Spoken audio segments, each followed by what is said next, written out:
Hi everyone and welcome to Book Boop. My name is Rachel and today I'm going to be talking about the best books of 2019 so far because it's currently halfway through June and so we've pretty much hit halfway through the year, which there are several books I've read so far this year that I've really enjoyed a lot. They've been just highly rated books for me and I'm excited to tell you about them and all my top books for the year. But I still have half a year left, which means hopefully I can add some more books to this list by the end of the year. I'm hopeful for that.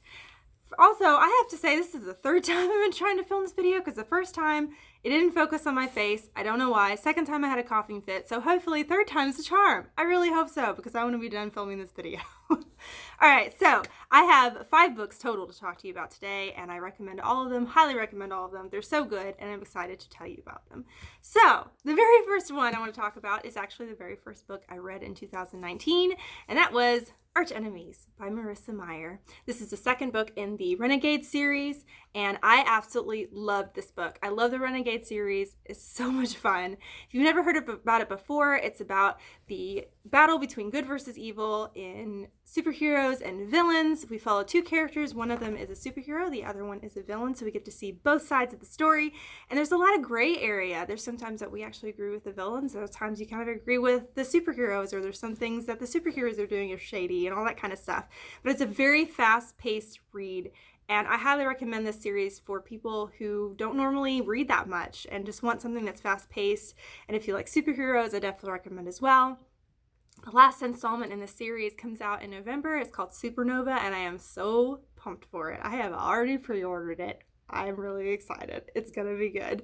One of the things I really loved about this book in particular is I had a lot of physical reactions while I was reading it. There's some parts to me that were so shocking, like I audibly gasped or were like, no, or I just had sort of some kind of physical reaction, which to me is a sign of a really good book. So I highly recommend this one, and this was a great start to my reading year.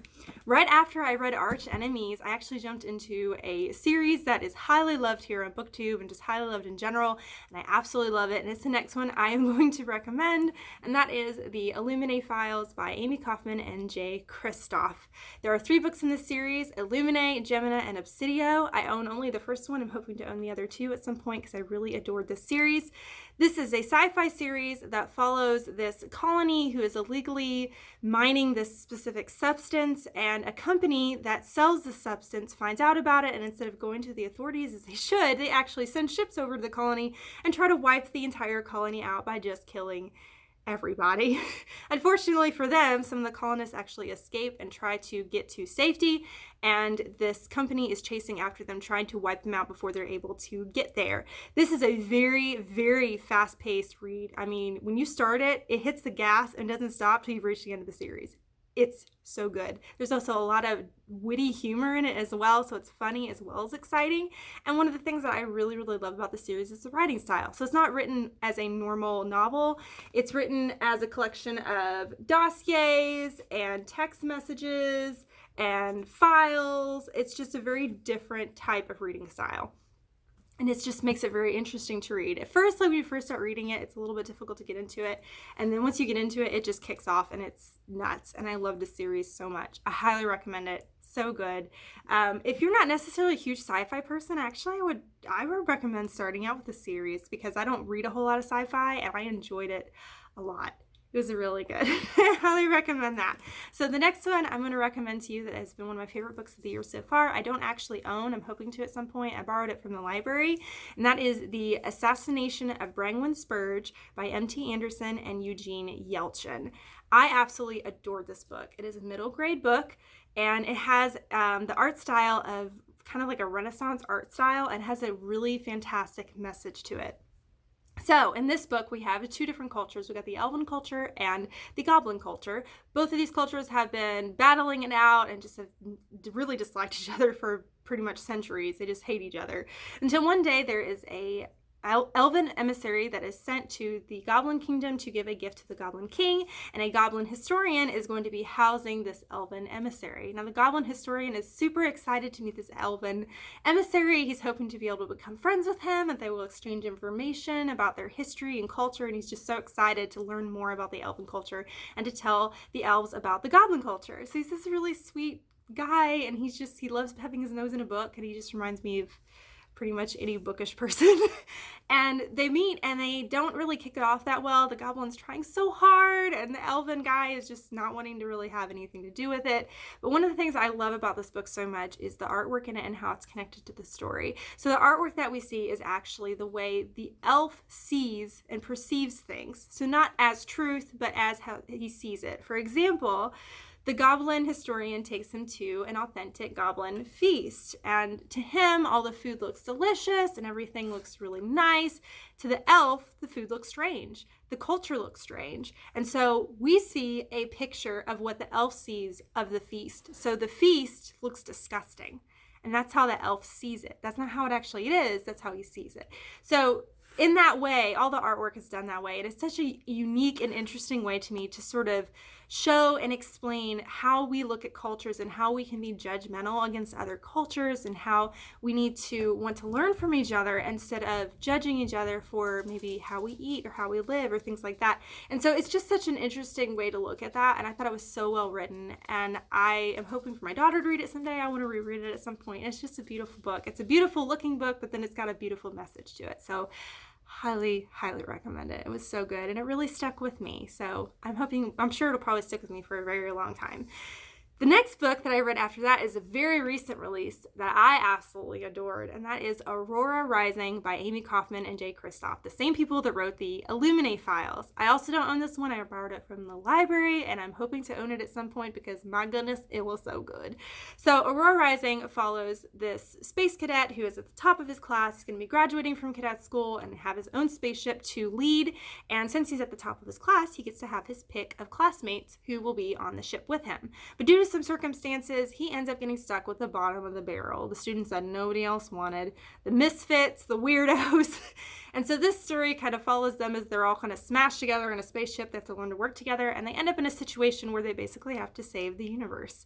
It is such a fast-paced story. Again, it's not written like the Illuminae files. It's written like a normal novel, but it is extremely fast-paced. There are 7 different characters we follow. We follow every single character that is a member of the crew on the ship, and we actually get different perspectives of theirs throughout the entire book.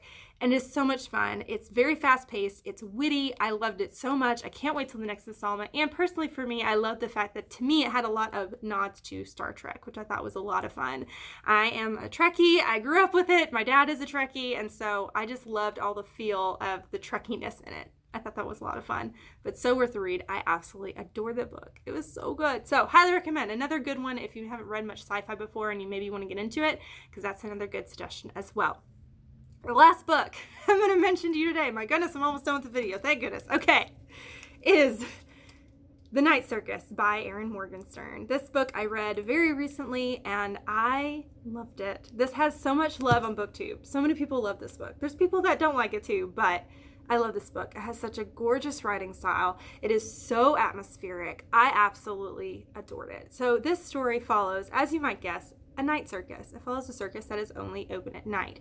It's a very magical place, and it's actually the stage, as you were, for 2 different magicians who are battling it out. Not battling it out as in they're on a stage and like throwing spells at each other. They're basically battling it out when it comes to entertainment. So either by illusions or by some entertainment type of attraction, things like that, like a carousel that actually has some magical charms on it so the animals move or things like that. So it's a really, really beautiful atmospheric story. The 2 magicians are destined to fight each other from like birth pretty much, and they end up really caring for each other, but they kind of have to fight to the death, and it's romantic, it's beautiful.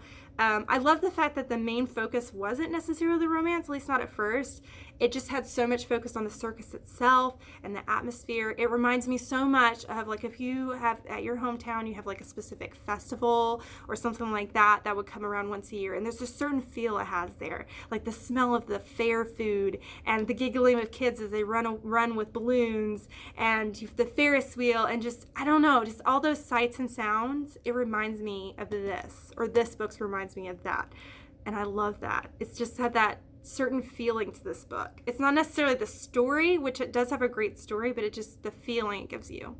Such a good read. I adored this book. So good. I'm hoping to add it to my collection at some point. This is my friend's book that she let me borrow. Thank you so much, Jamie. I appreciate it. Such a beautiful read.